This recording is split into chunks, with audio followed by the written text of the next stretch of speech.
At 7:30 a.m., a postman walking across Blackfriars Bridge in London spotted something strange suspended beneath the stone arch. It was a man in a gray suit, hanging from scaffolding just above the waterline. On the morning of 18th June 1982, 62-year-old Italian banker Roberto Calvi was found there, dead. Bricks and lumps of concrete were recovered from his jacket pockets and from the crotch of his trousers. Inside his briefcase, several passports, bundles of cash, and one last brick. There were no signs of a struggle, no witnesses, only weight, designed to sink a man who had already stopped moving. He had been missing for 9 days. His name was Roberto Calvi. They called him God's banker. But what God leaves you like that, swinging from a bridge, bricks packed where your soul should be?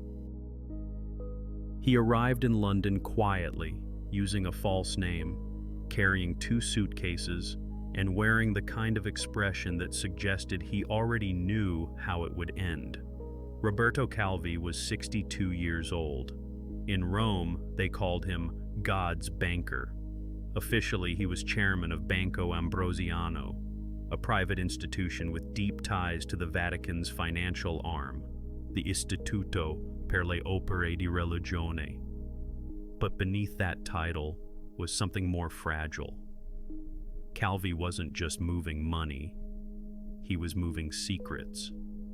Through offshore entities, shell companies, and untraceable flows that linked bishops to drug lords, political campaigns to arms deals, and divine institutions to very human violence. He hadn't been born into that world. Calvi was the son of a civil servant, quiet, studious. He served in the Italian military during the Second World War, and afterward enrolled at Bocconi University in Milan, one of the country's elite institutions for economics and finance. He rose through the system the way people do when they know how to disappear in a room. By the time he was noticed, it was too late to slow him down. Calvi wasn't the only one playing with other people's money. In 1981, he was convicted of violating currency regulations and fined nearly $20 million, and he received a suspended sentence. The following year, Banco Ambrosiano collapsed. Billions vanished, and Calvi vanished with them.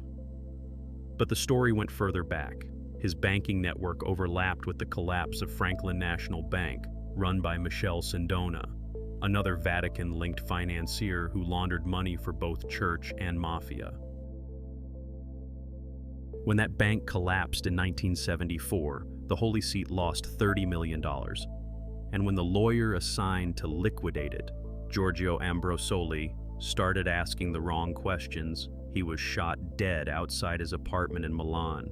5 years later, Sindona was convicted of ordering the hit, 25 years in prison.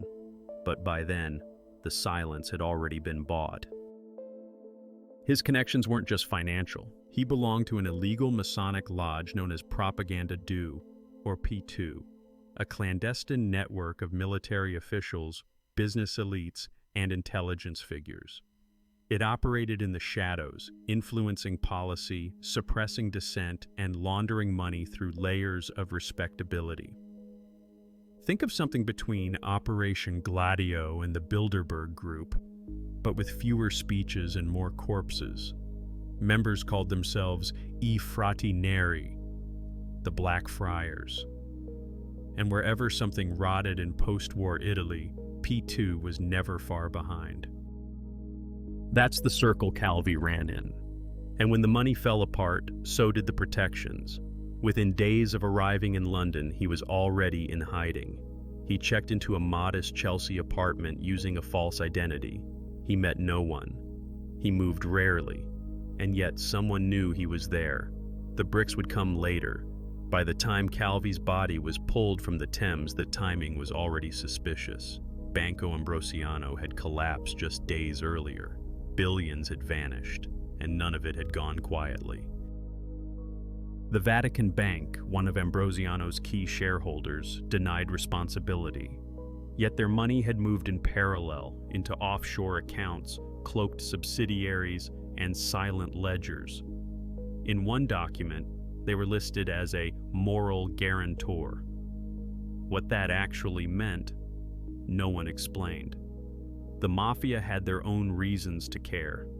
Calvi had handled their funds, laundered clean through religious banks and shell corporations. And now that pipeline was exposed. When money goes missing in that world, people tend to follow. And then there was P2, Propaganda Do, a Masonic lodge in name, but in practice, something else, an invisible state beneath the surface of Italy. Its members weren't priests or mystics. They were judges, ministers, intelligence officers. They didn't wear robes. They wrote laws. Calvi was part of all three systems, the sacred, the criminal, and the hidden. And when all three turned silent, he was left standing in the middle. The official verdict was suicide.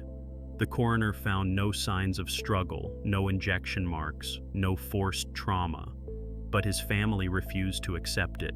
He was a devout Catholic. Suicide wasn't just unlikely, it was unthinkable.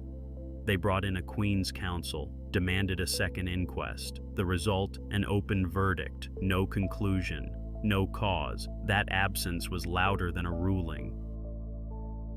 10 years after Calvi's death, his family wanted more than silence.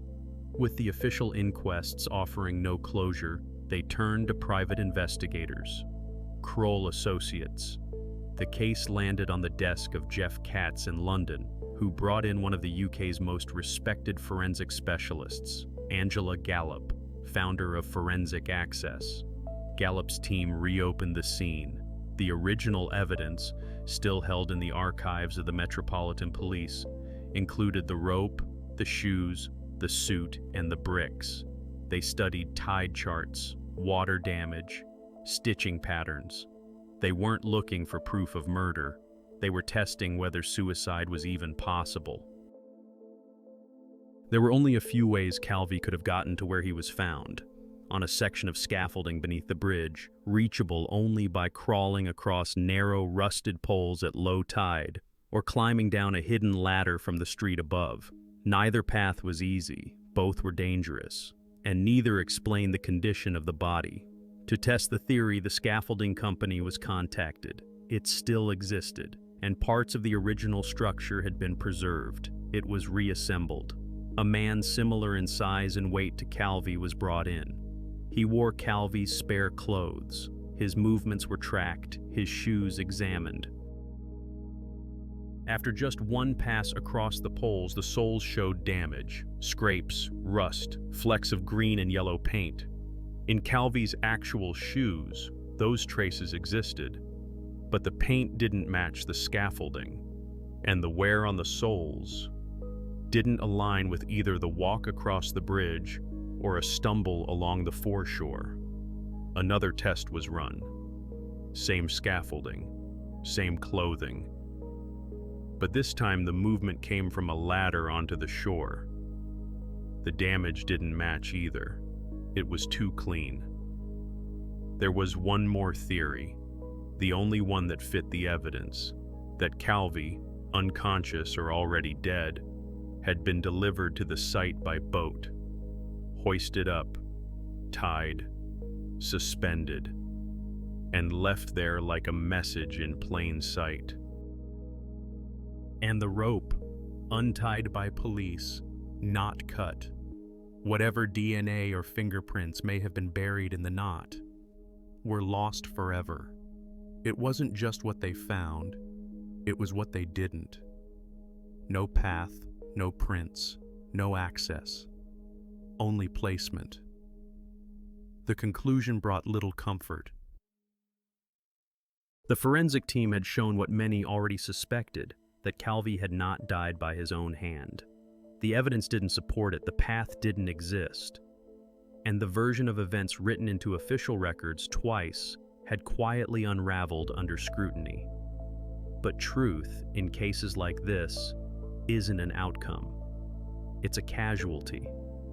In 2005, 5 people were brought to trial for the murder of Roberto Calvi, Sardinian Mafia associate Francesco Di Carlo, his former partner Manuela Kleinzig, Roman businessman Ernesto Diotalevi, the notorious Mafia boss Giuseppe Calò, and Calvi's own former bodyguard Silvano Vittor. 2 years later, they were all acquitted for lack of evidence. No one was convicted. No one answered for the body under the bridge. And the institutions that surrounded him, church, mafia, state, never commented again. Calvi's name faded, the records yellowed, the tide rolled on beneath Blackfriars Bridge, as if it had nothing left to carry. But there's something about the way he was found, the bricks, the suit, the silence. It doesn't feel like a cover-up, it feels like a warning.